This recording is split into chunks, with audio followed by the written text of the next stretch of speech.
Hello everybody, आप सभी को पता है कि 5 नवंबर को आरपीएससी ने फर्स्ट ग्रेड संस्कृत डिपार्टमेंट के आपके जो एग्जामिनेशन है वो नोटिफाई कर दिए थे। एंड इसका जो एग्जामिनेशन शेड्यूल है वो भी इस तरीके से आपके पास आ चुका है, जिसमें जो पॉलिटिकल साइंस सब्जेक्ट है उसका एग्जामिनेशन 19 नवंबर को है। 3 घंटे का ये पेपर होता है, आप सभी को पता होना चाहिए। ठीक है, ये जो मैं पेपर 2 की अभी मैं बात कर रही हूँ, बिकॉज़ आप सभी की रिक्वेस्ट पे आपने कहा था कि जो पॉलिटिकल साइंस वाला ये एग्जामिनेशन होने वाला है, तो एग्जामिनेशन से पहले जो प्रीवियस ईयर क्वेश्चंस है वो अच्छे से मुझे एनालाइज आपको कराने थे। सो मैंने आपसे ये प्रॉमिस भी किया था, तो हियर इट इज। ये आपका मैं आपको पता होगा कि जो पॉलिटिकल साइंस का पेपर है वो पूरा 150 क्वेश्चंस है, तो मैं ये पार्ट्स में लेके आऊंगी।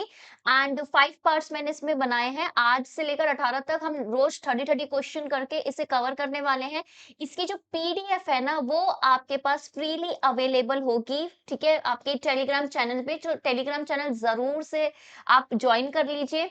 चैनल को सब्सक्राइब कर लीजिए अगर आपको इस तरीके के और भी एग्जामिनेशन की तैयारी करनी है, चाहे वो सेट एग्जाम हो, चाहे वो नेट एग्जाम हो, चाहे पॉलिटिकल साइंस रिलेटेड कोई भी एग्जाम हो। अगर आपको प्रिपेयर करना है तो प्लेलिस्ट भी एक्सप्लोर कीजिए। सो बिना किसी देरी के मैं ये जो प्रीवियस ईयर क्वेश्चंस हैं ये मैं स्टार्ट करा देती हूँ। सो देखिए, ये जो एग्जामिनेशन है इससे पहले ये हुआ है आपका 2020 में। ठीक है, ये 2020 में हुआ है, पेपर 2 है। अब इसमें ना इस पेपर को एनालाइज कराने के साथ-साथ मैं क्या करने वाली हूँ, मैं आपको ये भी बताने वाली हूँ कि अगर इस तरीके का क्वेश्चन पूछा गया है, तो आगे क्या-क्या क्वेश्चन पूछे जा सकते हैं, राइट? सो चलिए रेडी हो जाइए। और एक और चीज़ कीजिएगा, जैसे ही मैं आपको क्वेश्चन पढ़ूँगी, इंग्लिश, हिंदी दोनों में पढ़ूँगी, ठीक है? सो लैंग्वेज का कोई बैरियर नहीं है। साथ के साथ हर एक क्वेश्चन के साथ आपको अपने आंसर लिखने हैं। मेरे आंसर बताने से पहले आप भी लिखिए, सो दैट आपकी भी एक प्रैक्टिस हो जाए साथ के साथ, ठीक है? एंड सब्सक्राइब कीजिए discover study with your political science mentor Preeti Bora. And कोई भी डाउट हो तो कमेंट सेक्शन में जाए डालिए। एंड अगर आप चाहते हैं कि मैं किसी और एग्जामिनेशन की प्रिपरेशन भी कराऊं तो वो भी आप कमेंट सेक्शन में डाल के मुझसे पूछ सकते हैं। सो पहला क्वेश्चन आपके सामने ये है। देखो, ये जो क्वेश्चन पर्टिकुलरली ये जो पेपर आपका आएगा ना, इसमें दो तरीके के आपके पास क्वेश्चंस मिलेंगे। ऑब्वियस सी बात है, अगर आप नेट सेट की प्रिपरेशन कर रहे हो या फिर पीजीटी पॉलिटिकल साइंस की प्रिपरेशन कर रहे हो तो सिलेबस लगभग सेम होता है। But in the context of Rajasthan थोड़े से क्वेश्चन आपको राजस्थान से रिलेटेड मिलेंगे। जैसे कि ये जो क्वेश्चन मैंने अभी सर्कल किया है कि after the formation of the first assembly of Rajasthan, which of the following chief minister has the shortest tenure. ठीक है, इस तरीके से है। अच्छा, एक और चीज मैं बता दूं, ये जो पेपर है और ये जो इसकी पूरी प्ले ये आपकी आंसर शीट है, ठीक है, ये मैं पूरा आपके साथ टेलीग्राम में लास्ट दिन में शेयर कर दूंगी, सो दैट आपका रिवीजन भी हो जाए। बट अभी मेरे साथ साथ ये पेपर कीजिए। तो इसका आंसर मुझे बताइए कि क्या है? टीकाराम पालीवाल, नारायण व्यास, या फिर जगन्नाथ पहाड़िया, या फिर बख्तुल्ला खान। ठीक है, क्या है इसका आंसर? तो मुझे लगता है कि आप में से किसी को भी ये वाला आंसर पता नहीं होगा, ठीक है, बिकॉज़ राजस्थान स्पेसिफिक है, तो इसका आंसर ए है। बट बाकी क्वेश्चन मैं एक्सपेक्ट करूँगी कि जैसे जो कॉन्स्टिट्यूशन से रिलेटेड है, आईआर से रिलेटेड है, इस तरीके के क्वेश्चन आपको पता होंगे, ठीक है? मैं थोड़ा विश्वास कर रही हूँ आप पे। सेकंड क्वेश्चन, अब इसको मैंने सर्कल नहीं किया है, मैं राजस्थान स्पेसिफिक क्वेश्चन को ही सर्कल करूंगी बस, ठीक है ना? ये ध्यान रखना, सो दैट एक आइडिया मिल जाए कि कितने राजस्थान से रिलेटेड क्वेश्चन आ रहे हैं और कितने इन जनरल क्वेश्चन आ रहे हैं। Second question it is, what should be the minimum population of a municipality to constitute ward committees? ठीक है, अब ये कॉन्स्टिट्यूशन के अंदर का क्वेश्चन आ गया कि हमको पता है कि म्युनिसिपैलिटी में अगर हमें वार्ड कमिटी बनानी होती है तो कितनी पॉपुलेशन होनी चाहिए। ठीक है, 2 लाख, 3 लाख, 4 लाख या 5 lakh. So the answer is 3 lakh. ठीक है, ये सबको क्लियर होगा, ये आई थिंक इसमें कोई गड़बड़ भी नहीं है। तीसरा, अच्छा, आंसर की में ना 1-2 क्वेश्चन गलत भी मार्क कर रखे हैं, तो मैं इधर जब मैं आपको कराऊँगी तो मैं उसे सही करा दूँगी, तो मैं आपको यही बोलूँगी कि आंसर की से बेटर ये जो मेरी पूरी पीडीएफ में मार्क करके दूँगी, इसे ध्यान रखना। अच्छा, अभी जब हमने सेकंड क्वेश्चन देखा म्युनिसिपैलिटी से रिलेटेड, इसका मतलब क्या है कि उसमें आपसे वार्ड की वो पूछ लिया है। इसका मतलब ये मुझे लग रहा है इस पूरे पर्टिकुलर पेपर में एक तो मुझे अंदाजा हो गया है कि ज़्यादा क्वेश्चन थ्योरेटिकल और कांसेप्चुअल नहीं है, बट फैक्चुअल ज़्यादा है। तो म्युनिसिपैलिटी से रिलेटेड रिलेटेड और भी क्वेश्चन आ सकते हैं, जैसे कि डिस्ट्रिक्ट प्लानिंग कमिटी हो गई, जोनल काउंसिल हो गई, इस तरीके से आपकी ये पूछ सकते हैं कि कौन से कहाँ पे रिजर्वेशन दे रखा है, कहाँ पे फाइनेंस कमीशन का प्रोविजन है, स्टेट वाली, स्टेट इलेक्शन कमीशन का कहाँ प्रोविजन है, ये लिख लीजिए, ये नोट कर लीजिए। इस तरीके के क्वेश्चन रिलेटेड आप अगर करोगे तो सही रहेगा। बिकॉज़ मैं हमेशा से बोलती हूँ कि पूरा स्पेसिफिकली चीज़ें रिवाइज़ करने से बेटर होता है कि पुराना आप पेपर उठाओ और उससे रिलेटेड 10 क्वेश्चन और भी साथ में कर लो, तो वो बेटर स्ट्रेटेजी होती है। तीसरा, which of the following articles is related to 11th schedule of the constitution of India, ठीक है? सो अब ये ध्यान रखिएगा कि जब मैं 11th शेड्यूल की बात करती हूँ, तो 11th शेड्यूल आपका रिलेटेड है पंचायत से और 12th किससे है? म्युनिसिपैलिटी से। इससे एक और क्वेश्चन आ सकता है कि कौन-सी अमेंडमेंट से आया है ये, ठीक है? ये आ सकता है। कौन से पार्ट में आया है ये भी आ सकता है, ठीक है? तीसरा आपके पास इस तरीके का क्वेश्चन आ सकता है कि कितने-कितने आर्टिकल्स हैं लिस्ट में, मतलब क्या-क्या इसमें शेड्यूल में से 29 और 18 इस तरीके से।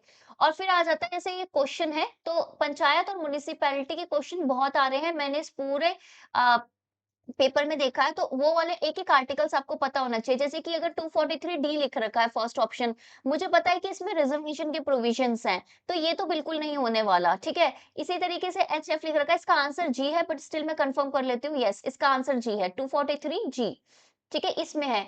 अब एक और क्वेश्चन आ जाता है कि ग्राम सभा कहाँ पे डिफाइन कर रखी है, या फिर हम ब्लॉक लेवल पे जब हम पंचायत बनाते हैं, तो उसके लिए कितनी पॉपुलेशन होनी चाहिए, वो कौन से इस आर्टिकल में है? ये मैं छोटे-छोटे जो चीज़ें बोलते जा रही हूँ, प्लीज नोट करते जाइए, ये इंपॉर्टेंट है। नेक्स्ट, कौन सी ऐसी यूनियन टेरिटरी है which of the following union territory have 3 tier parliament Panchayati Raj system.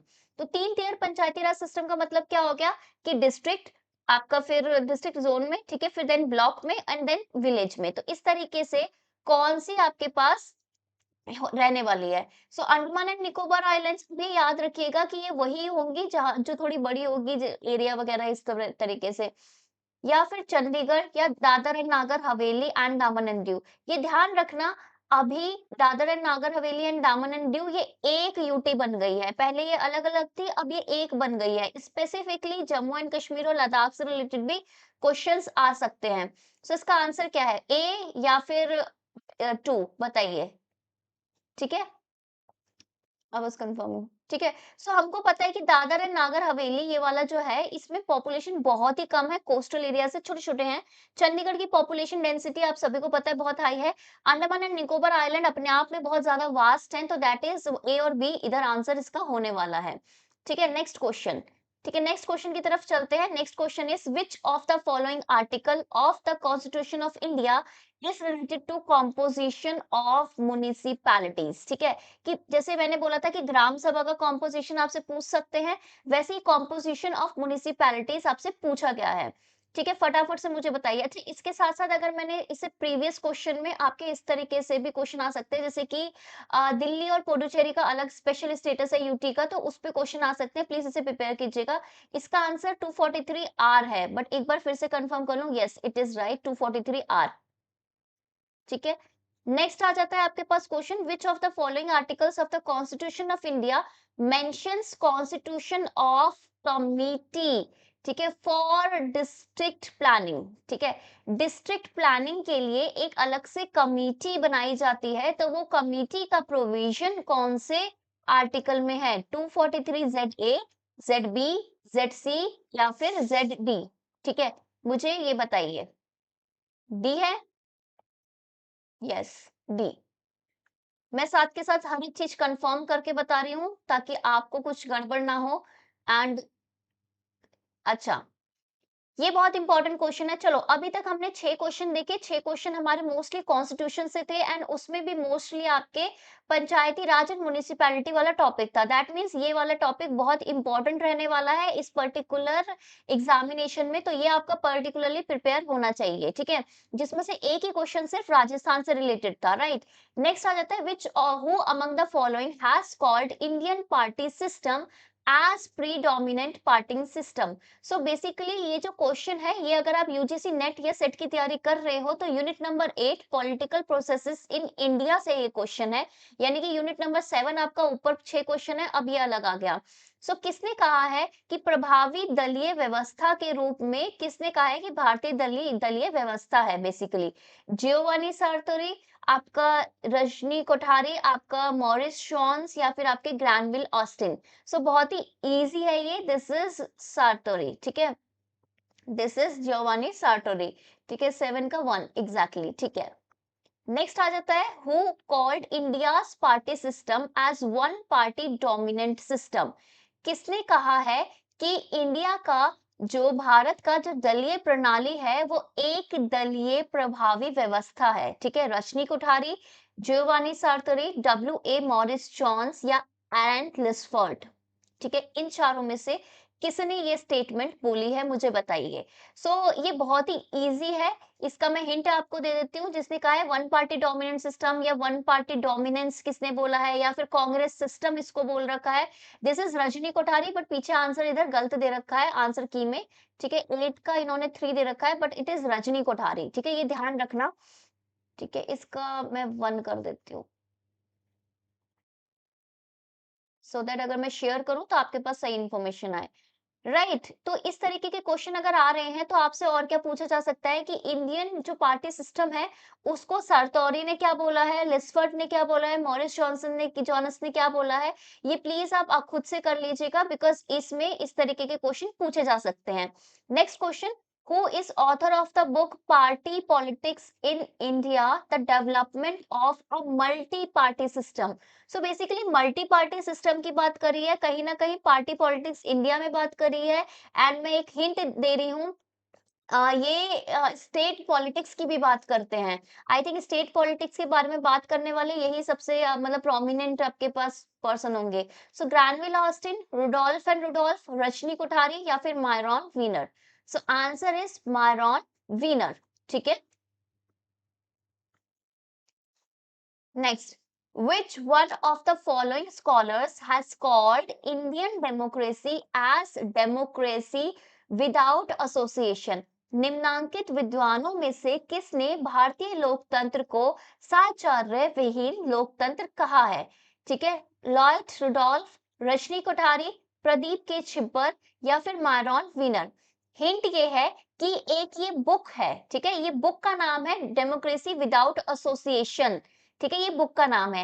And ये बुक बेसिकली एसोसिएटेड है प्रदीप के छिब्बर से। ठीक है, सो बेसिकली इन्होंने क्या बोला है, इन्होंने बुक का टाइटल के कंटेक्स्ट में आपको बता दिया क्वेश्चन।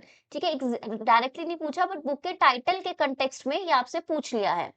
ठीक है, अब एक इंपॉर्टेंट क्वेश्चन आपका कॉन्स्टिट्यूशन से आता है। जैसे कॉन्स्टिट्यूशन को क्या बोला जाता है, जैसे प्रियम्बल को क्या बोला जाता है, एट यानी कि प्रियम्बल के बारे में बोला है, यानी कि जो प्रस्तावना है, उद्देशिका जिसको आप बोलोगे, is a super pros poem, उत्कृष्ट गद्य काव्य है। नहीं, ऐसा नहीं है, ने it is perfection in itself, यह परिपूर्णता की तस्वीर है। किसने ये स्टेटमेंट, ये किसने ये कथन कहा है?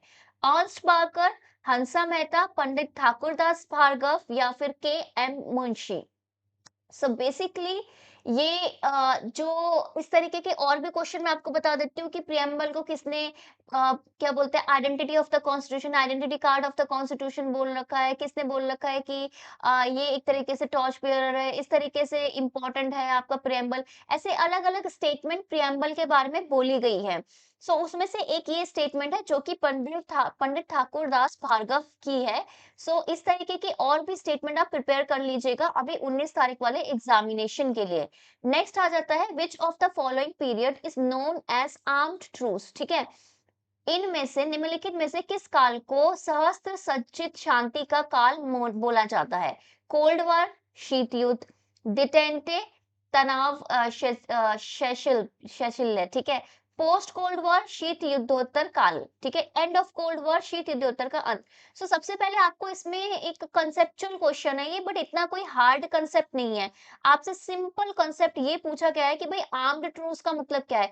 ट्रूस का मतलब क्या होता है कि जब कोई लड़ाई नहीं कर रहा होता, ठीक है, थोड़ा मतलब मामला ठंडा रहता है, लेकिन स्टिल सबके पास आर्म्स हैं। क्यों? क्योंकि एक आर्म रेस में लगे हुए हैं, लेकिन एक्चुअल में वॉर नहीं हो रहा है। बेसिकली ये आपका कोल्ड वॉर के टाइम था, एंड में नहीं था, बाद में नहीं था। डिटेंटे क्या होती है कि भाई देखो, अगर तुम्हारे पास एक हथियार है तो मेरे पास दो है, फिर हमारा दो देख के वो भी एक और बना लेगा। दिस इज डिटेंटे कि हम ना प्रिपेयर कर रहे हैं कि प्रिकॉशन के तौर पे। ठीक है ना, दिस इज कोल्ड वॉर। ठीक है, ये टॉपिक कौन सा है, ये है IR.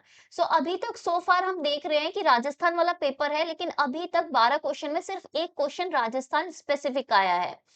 Next, which of the following pairs is not correct regarding cold war. अच्छा, एक और टिप मैं आपको देना चाहूंगी कि जब भी ऐसे नॉट आता है ना, तो प्लीज इसे आप जोर जोर से बोला करिए, क्योंकि कभी कभार ना हम इन छोटी छोटी चीजों पे गड़बड़ कर देते हैं कि इनकरेक्ट पूछा है, करेक्ट लगा के आ जाते हैं। एंड अब आपके, अब देखो ये 4 साल पहले का पेपर है, अभी डेफिनेटली लोगों का मात्रा बढ़ गई है, लोग कंपटीशन इतना बढ़ गया है, तो थोड़ा मेरे को लगता है कि टफ हो जाते हैं एग्जाम।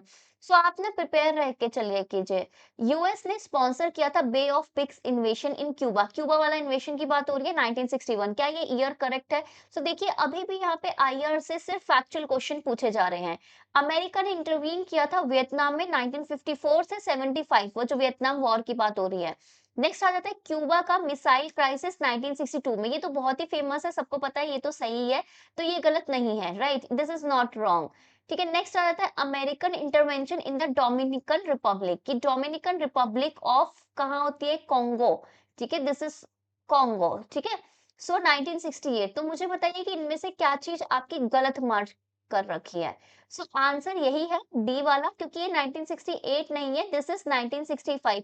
ऐसे ना बहुत सारे आपको पता होगा कि इंटरवेंशन पे, चाहे वो यूएन पीस कीपिंग मिशन हो, एक यूएन पीस कीपिंग मिशन कर लेना इसके साथ साथ, क्योंकि मुझे लग रहा है कि अगर इंटरवेंशन पूछा गया तो यूएन पीस कीपिंग मिशन पूछेंगे। उसके साथ साथ ये अमेरिकन इंटरवेंशन अलग अलग जगह में पूछेंगे, कुरिया वगैरह का भी पूछ सकते हैं, तो ये चीजें आप कर लेना। मैं साथ के साथ आपको टिप दे दिया है, प्लीज इस सब चीजों का ध्यान रखिएगा। नेक्स्ट आ जाता है who is the author of the book the colder war. ठीक है, कोल्ड की अब और कोल्ड हो गया, how the global energy trade, ये ग्लोबल जो एनर्जी ट्रेड है स्लिप्ड फ्रॉम अमेरिकाज ग्रास्प, कि अमेरिका की पकड़ से छूट गया है ग्लोबल एनर्जी ट्रेड, क्योंकि ऑयल वगैरह ये सब का मिडल ईस्ट वगैरह में है। एंड अब हम एनर्जी की भी बात कर रहे हैं, तो थोड़ा शिफ्ट हो गया है, रिन्यूएबल एनर्जी और भी सोर्सेस ऑफ एनर्जी है। So that is why America के हाथों से स्लिप हो गया है। ये किसकी बुक है? जोसेफ ने, मोइसेस नैन, मेरिन कटुसा या फिर फ्रांसिस फुकुयामा? मुझे नहीं लगता कि आपको ये बुक का नाम पता होगा, ठीक है, तो इसलिए मैं आपको याद करा देती हूँ, इट्स मेरिन कटुसा। ठीक है, मरीन कटुसा।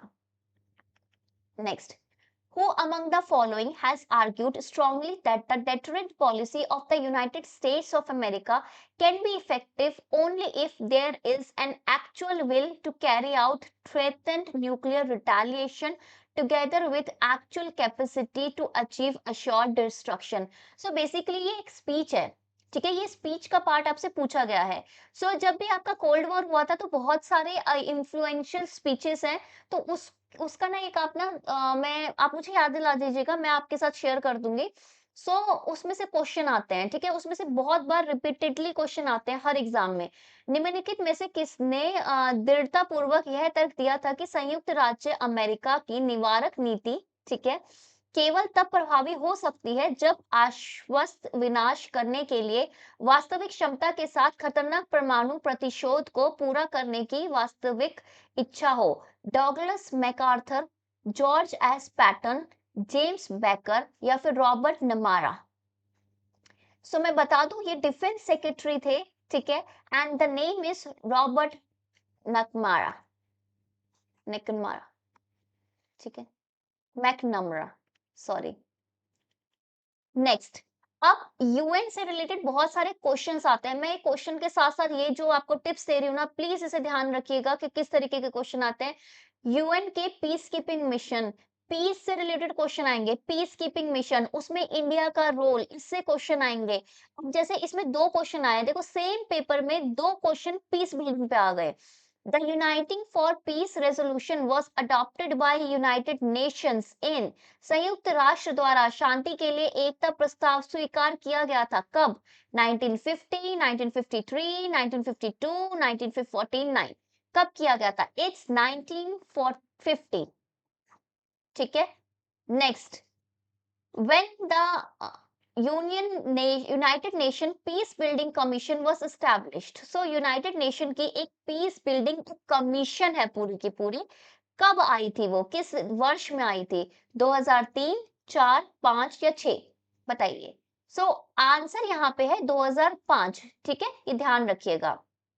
नेक्स्ट आ जाता है When did the SARC convention, ठीक है, SARC की कन्वेंशन है सेपरेशन ऑफ टेररिज्म एक्ट, कि सप्रेस करना है, जितने भी आपके टेररिज्म से रिलेटेड एक्ट है ना, उसको दबाना है। ये कब फोर्स में आई है, यानी कि कब ये लागू हुई है? 1992, 1993, 1994, 1995। ठीक है, फटाफट। सो दिस इज 1993। आप मेरे साथ साथ देते जाइएगा आंसर। देखो मेरे को मैंने आपको बताया था मेरा शेड्यूल थोड़ा बिजी है, इसलिए मैं ये सब चीजें लाइव आके आपको नहीं करा पा रही, बट एनी हाउ, ठीक है, कल एनी हाउ आप क्या करोगे, इसमें अच्छे से पार्टिसिपेट करोगे, क्योंकि जो मैं चाहती हूँ, मेरा एम ये है कि आपका ये जो पेपर है वो अच्छे से सब कुछ क्लियर हो जाए, तो प्लीज वो तो पूरा होना चाहिए, ठीक है ना। Next, which of the following statements are correct in context to ASEAN? ASEAN के संदर्भ में निम्नलिखित में से कौन सा कथन सही है, मुझे बताइए। सही पूछा है, गलत नहीं पूछा है। So at present there are 10 member countries of ASEAN, कि आसियान, वर्तमान में आसियान के सदस्य देशों की संख्या 10 है, ठीक है। दूसरा, इट वाज क्रिएटेड ऑन 8 अगस्त 1967, इसकी स्थापना 8 अगस्त 1967 में हुई थी। 1967 को 67 को हिंदी में क्या बोलते हैं, जरा मुझे बताओ कमेंट करके पहले तो। अब Indonesia, Malaysia, Philippines, Singapore and Thailand ये इसके संस्थापक सदस्य यानी कि फाउंडिंग मेंबर्स हैं। सो मुझे बताइए इन तीन में से क्या स्टेटमेंट करेक्ट है। जब तक मैं बता देती हूँ कि आसियान से और क्या क्वेश्चन आ सकते हैं। इंडिया आसियान की सेक्टोरल पार्टनरशिप कब हुई? 92 में। डायलॉग पार्टनरशिप 95 में। आसियान रीजनल फॉर्म कब ज्वाइन किया? 96 में। समिट कब स्टार्ट हुई? 2002 में। स्ट्रेटेजिक मेंबर कब बने? 2012 में।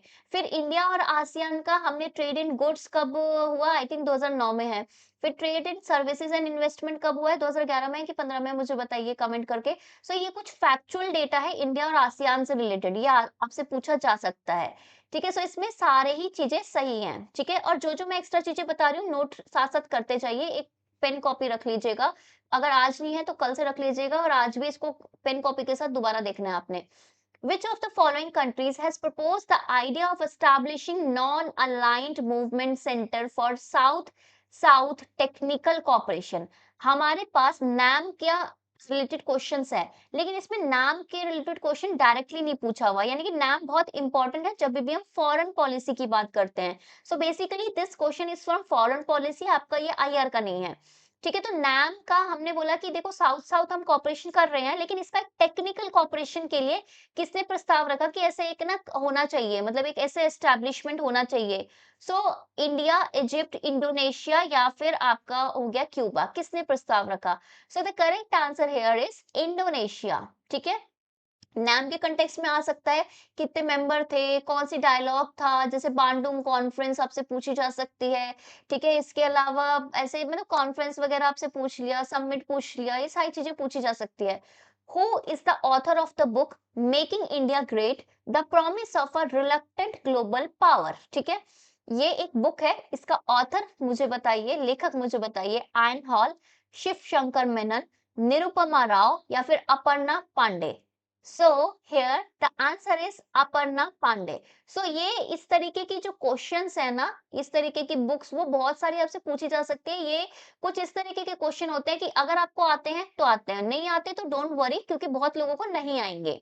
Next, our general policy is to avoid entanglement, entanglement होता है उलझना, in power politics and not to join any group of powers as against any other group. Who made this statement about India's foreign policy? तो हमें लग रहा है कि India's foreign policy से related statement है फर्स्ट। दूसरा, हमें लग रहा है यार ये तो ग्रुप्स को ना ज्वाइन करने की बात हो रही है, तो हमें समझ में आ रहा है, अगर मुझसे पूछा जाता कि ये किस कंटेक्स्ट में पूछ रहे हैं, तो हमें समझ में आ रहा है कि हमें ना कोल्ड वॉर में कोई भी ग्रुप ज्वाइन नहीं करना, दैट मीन्स नाम का तरफ हमारा कदम जा रहा है। तो इसके हिंदी में भी मैं बता देती हूँ। आमतौर पर हमारी नीति ताकत की राजनीति से अपने को अलग रखने और महाशक्तियों को के एक खेमे के विरुद्ध दूसरे खेमे में शामिल ना होने की है। ठीक है, so what is the correct answer? Jawaharlal Nehru, Lal Bahadur Shastri, Indira Gandhi, Morarji Desai. So हम जब इसकी बात कर रहे हैं कि इसमें हमें क्वेश्चन से ही समझ में आ रहा है, क्वेश्चन हमें डायरेक्ट कर रहा है, हिंट दे रहा है कि यार ये बहुत ही स्टार्टिंग की बात हो रही है। So that is Jawaharlal Nehru. ठीक है, नेहरू जी की पॉलिसी की ये बात हो रही है। Next, India offered Aadhaar-based technical assistance to the national ID project of which of the neighboring countries in February 2020? इसका मतलब क्या है कि कभी भी कुछ भी हमारे नेबर से रिलेटेड हमने कोई भी कोलैबोरेशन किया है, कोई भी हमारी चीजें हैं, सो वो पूछी जा सकती है करंट अफेयर के कंटेक्स्ट में, क्योंकि 2020 में पेपर हुआ था, 2020 का ही ये पूछा हुआ है कि भारत ने फरवरी 2020 में किस पड़ोसी देश की राष्ट्रीय पहचान पत्र परियोजना का आधारित तकनीकी सहायता की पेशकश की थी? भूटान, बांग्लादेश, म्यांमार या Sri Lanka? So the answer here is Myanmar. ठीक है, म्यांमार की बात की थी। नेक्स्ट होता है the golden jubilee of the establishment of formal diplomatic relations between India and Bhutan was celebrated in the year. So Bharat और भूटान के मध्य औपचारिक राजनीतिक संबंधों की स्थापना की स्वर्ण जयंती किस वर्ष में मनाई गई? तो हमको पता है यार, ये गोल्डन जुबली की बात हो रही है, तो गोल्डन जुबली ना हमारा होता है 50 ईयर में। और हमको पता है यार, भूटान के साथ हमने कब साइन किया था? 49 में किया था कि 59 में किया था? मुझे बता दो। ठीक है कि क्या, या उसके बाद किया था? तो क्या हो रहा है ये? 2016, 17, 18 या 19? मेरे हिसाब से 18 है। लेट्स सी, एक बार मैं चेक फिर भी कर लेती हूँ। Yes, answer is 3। 2018 में हमने ये चीज सेलिब्रेट की है। मेरा जो पेड बैच है, ठीक है, आपको अगर जिसको पता नहीं होगा, मेरा एक पेड बैच है, हमारी ऐप का लिंक डिस्क्रिप्शन में है, वहां से आपको पेड बैच का लिंक मिल जाएगा। वहां पे मैंने हर एक चीज करंट अफेयर के साथ करा रखी है। एंड मैं बहुत जल्दी, मैंने आईआर का तो लॉन्च कर दिया, मैं बहुत जल्दी बाकी सारी यूनिट का भी यूनिट वाइज कोर्स लॉन्च कर रही हूँ, सो दैट आपका क्या हो, आपको इजीली बहुत ही मतलब इकोनॉमिक भी पड़ जाए कि हाँ यार, यूनिट एक यूनिट है, 500 का कोर्स है एक यूनिट का, तो बहुत ही इजीली अफोर्ड कर सकते हो। एक यूनिट खत्म हो गई, उसके बाद दूसरी कर रहे हो, इस तरीके से, जिसमें डिटेल लेक्चर्स भी होंगे, नोट्स भी होंगे, मार्क हाईलाइटेड भी चीजें होंगी और टेस्ट सीरीज भी होगी। ठीक है, यूनिट वाइज। सो आप जरूर डाउनलोड कर लीजिए। नेक्स्ट है, इन 2015 में India sign an agreement with which country to open Lipulekh pass for border trade? ये तो बहुत इजी है, हमको ये पता होना चाहिए कि इसकी लोकेशन क्या है। लिपू लेक कौन सी कंट्री के साथ लगता है? वर्ष 2015 में भारत ने किस देश के साथ सीमा व्यापार के लिए लिपू लेक दर्रा खोलने पर समझौता किया है? सो अगर मैं बात करूं तो चाइना, नेपाल, भूटान, म्यांमार। तो इस पिक्चर से भूटान और म्यांमार तो सीधे निकल गए, क्योंकि लिपू लेक का आपका उत्तराखंड वाली साइड में लगता है। तो नेपाल और चाइना, नेपाल हमें इजीली अलाउ कर देगा, उसके लिए साथ हमें समझौता करने की जरूरत नहीं है। So this is China. ठीक है, और ये 2015 का पूछा हुआ है।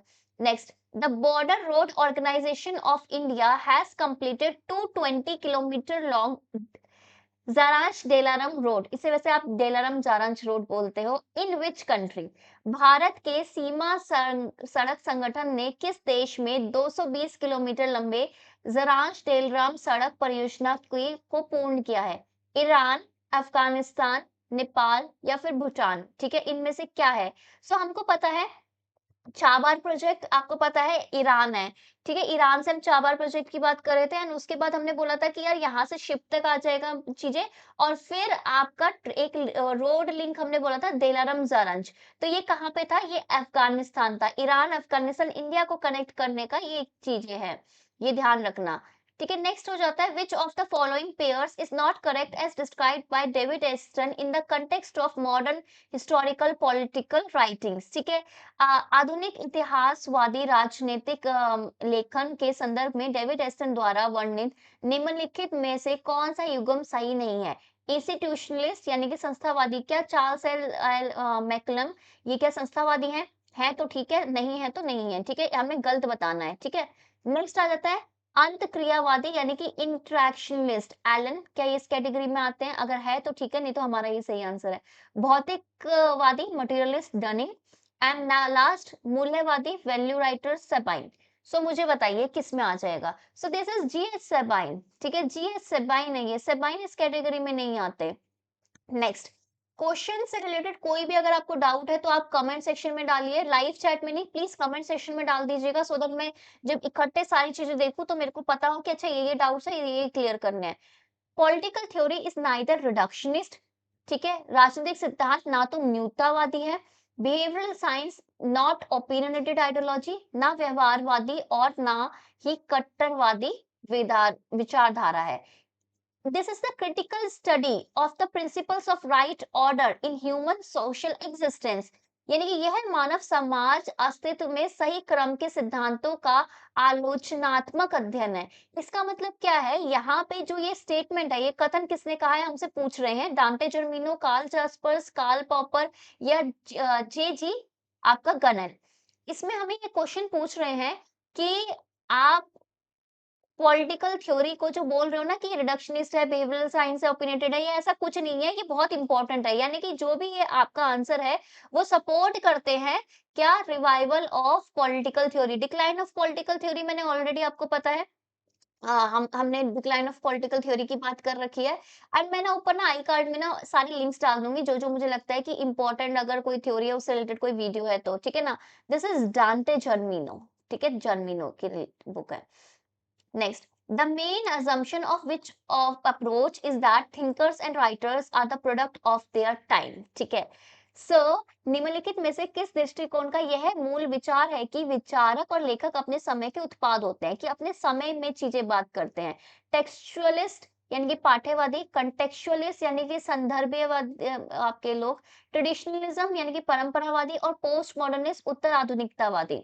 सो बेसिकली जब मैं टेक्सचुअल बोलूंगी तो टेक्स्ट तो अपने टेक्स्ट की बात हो रही है, ट्रेडिशनल यानी कि पुराने की बात हो रही है, मॉडर्निटी की बात तो अलग है। तो दिस इज कंटेक्चुअलिस्ट यानी कि अब जो कंटेक्स्ट है, यानी कि जो समय में जो कंटेक्स्ट चल रहा है उसकी बात कर रहे हैं, तो ये टाइम से रिलेटेड यही फिट बैठ रहा है। This is the answer. अच्छा, मैच द फॉलोइंग है, एक तरफ टाइप ऑफ मल्टीकल्चरलिज्म है, दूसरी तरफ रिलेटेड स्कॉलर्स है। तो ये आई थिंक आपको इंग्लिश का लिखा हुआ दिख रहा होगा, बट आई थिंक ऑप्शन छुप गए होंगे, तो हिंदी वाली साइड देख लो। सो 4 तरीके की मल्टीकल्चरलिज्म है। मल्टीकल्चरलिज्म, टाइप ऑफ मल्टीकल्चरलिज्म पे भी अलग से क्वेश्चन आता है, ये ध्यान रखना। विभिन्नता की राजनीति यानी कि पॉलिटिक्स ऑफ डाइवर्सिटी फर्स्ट। दूसरा, उदार समतावादी बहुसंस्कृतिवाद यानी कि लिबरल आपका मल्टीकल्चरलिस्ट। दूसरा है संवाद आधारित बहुसंस्कृति वादी यानी कि डायलॉग बेस्ड मल्टीकल्चरलिस्ट यानी कि डायलॉग के बेसिस पे।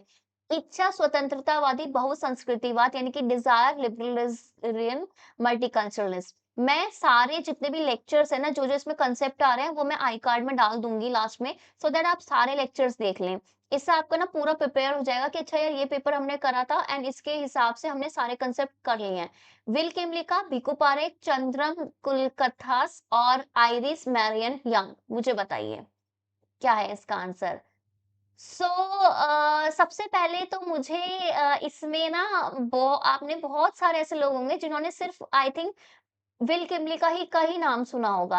एंड विल किमली का हम सबको पता है कि वो क्या है, वो लिबरल वाले हैं, ठीक है? लिबरल मल्टीकल्चरलिस्ट है। तो सबसे पहले मेरे को बी को फर्स्ट से मिला देती हूँ। तो क्या कुछ हो रहा है? बी को फर्स्ट से मिला के आंसर आ रहा है। एग्जैक्टली आंसर आ गया मेरे पास। सेकंड फर्स्ट का फोर्थ यानी कि पॉलिटिक्स ऑफ डाइवर्सिटी आपके यंग करते हैं, यानी कि यंग हम डाइवर्सिटी की बात कर रहे हैं, यंग हम जवान है इसलिए, ठीक है? देन लिबरल कौन है? विल किमली का। देन आ गए आपके डायलॉग बेस्ड, जब बहुत ज्यादा डायलॉग बाजी कौन कर रहे हैं? भीखू पारेख। अच्छा हाँ, भीखू पारेख भी आपने सुना होगा, बट भीखू पारेख आइडेंटिटी वाले की बात करते हैं, ठीक है? इसलिए डायलॉग की बात हो जाएगी। डिजायर कि हम क्या चाहते हैं, वो है चंद्रन कुल कथा, ठीक है? पूरी कथा चाहते हैं हम, ठीक है? पूरी सारी कथा हमारे बारे में हो, ये सारी चीज़ें हम चाहते हैं। ठीक है? ये हमारे पास क्वेश्चन है। सो बेसिकली ये जो आज का मैंने सेशन रखा है, इसमें मैंने 30 क्वेश्चन ही कराए हैं। नेक्स्ट जो 30 क्वेश्चन हैं आपके पास, ठीक है? नेक्स्ट जो 30 आपके पास क्वेश्चन आएँगे, उसके लिए 1 सेकंड, ठीक है? नेक्स्ट 30 क्वेश्चन मैं आपको कल कराऊँगी। डेली मैं आपके 30-30 क्वेश्चन करके 150 क्वेश्चन्स करा दूँगी। इन 30 क्वेश्चन से रिलेटेड जो भी आपके पास मेरे को लगता है कि मेरे सेक्शंस हैं, या फिर अगर आप मेरी चैनल पे जाएँगे तो चैनल में आपको और भी एमसीक्यू मिल जाएँगे, तो वो सब प्रिपेयर कर लीजिएगा। कहीं और से कुछ पढ़ने की ज़रूरत नहीं है। इस पेपर को अच्छे से एनालाइज़ कीजिए और इस पेपर में से जो हमें हिंट्स मिल रहे हैं ना, उस तरफ थोड़ा अपना दिमाग लगाइए, तो आई थिंक कि आपका बिल्कुल ईज़िली क्लियर हो जाएगा। पेपर बहुत फैक्चुअल है, बहुत मुश्किल बिल्कुल भी नहीं है। एंड राजस्थान का पेपर आई थिंक राजस्थान के मोस्ट ऑफ द लोग आपके प्रिपेयर करते ही हैं गवर्नमेंट जॉब्स का या गवर्नमेंट इस नेट सेट का, तो आपके लिए बिल्कुल ही मुश्किल नहीं रहने वाला है। सो कल मिलते हैं। चैनल को सब्सक्राइब कर लीजिए, नोटिफिकेशन ऑन कर लीजिए, बिकॉज़ और भी लेक्चर्स, अभी तो ये आरपीएससी से रिलेटेड मैंने वीडियो डाली है, और भी मैं वीडियो डालूँगी तो वो आपको तुरंत आपको मिल जाए। एंड क्या पता वो वाली जो लेक्चर्स हैं, वो भी इस पर्टिकुलर टॉपिक के लिए इन्फ्लुएंशियल या इम्पोर्टेंट हो जाए। ठीक है? कोई भी डाउट हो पीएचडी से रिलेटेड, असिस्टेंट प्रोफेसर से रिलेटेड, कोई भी इंटरव्यू से रिलेटेड, कोई भी एग्ज़ाम से रिलेटेड, पॉलिटिकल साइंस के, तो वो मुझे कमेंट सेक्शन में डाल दीजिएगा, ठीक है? मेरे को ना जितने भी डाउट्स होते हैं, चाहे 10 डाउट है, तो 10 कमेंट आराम से कर लो, क्योंकि मैं ना वीडियो देखती हूँ, उसके नीचे मैं कमेंट्स देखती हूँ। अब जैसे पिछले ती 2-3 वीडियोज़ मैंने देखी थी, उसमें बहुत लोगों ने रिक्वेस्ट किया था कि आरपीएससी का ये पेपर को एनालाइज़ करा दीजिए, ठीक है ना? So based on that request कि कमेंट मेरे पास एक स तरीके से आ गए, मैंने देखा कि मेजॉरिटी लोग ये चाहते हैं, तो ठीक है, ये वाली वीडियो लेके आओ। ठीक है, तो that is how I am working. So आप प्लीज़ कमेंट में जो भी आपकी क्वेरीज़ है ना, चाहे दुनिया जहाँ की जितनी भी क्वेरीज़ है डाल दो, चाहे पर्सनल है, चाहे प आपके प ये प्रोफेशनल है, सब डाल दीजिए सो दैट मैं एक वे आउट दे सकूँ, मैं कहीं न कहीं आपकी हेल्प कर सकूँ। मैं हेल्प तभी तक कर नहीं कर पाऊँगी, जब तक मुझे पता नहीं चलेगा कि प्रॉब्लम क्या है, ठीक है? चैनल को सब्सक्राइब ज़रूर कर लीजिए और वीडियो को लाइक करके शेयर ज़रूर कर देना, ठीक है? प्लीज़ यार शेयर करा करो ज़्यादा से ज़्यादा।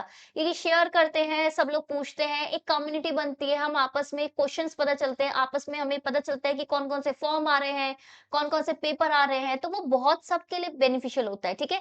Bye bye, take care, have a nice day, all the best for your preparation, I hope आपका सिलेक्शन हो जाए।